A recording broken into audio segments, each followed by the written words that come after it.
Kakalimutan nyo yung ano nyo boundaries nyo Kakalimutan nyo yung boundaries nyo. Una sa lahat, hindi nyo kami binabayaran dito para magtau-tauhan at gawin yung robot at gawin yung katatawanan sa harapan. Pangalawa, hindi ako nag-board exam para lang hindi irespeto ng mga katulad nyo. Wala pa lamang nararating sa buhay.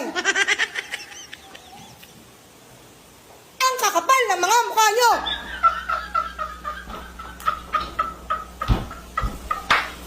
Di nyo nga kaya buhayin yung mga sarili nyo? Hindi kayo marunong rumispeto?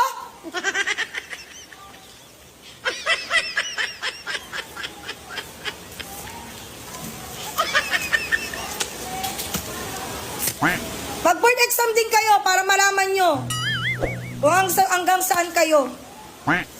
Baka hindi pa nga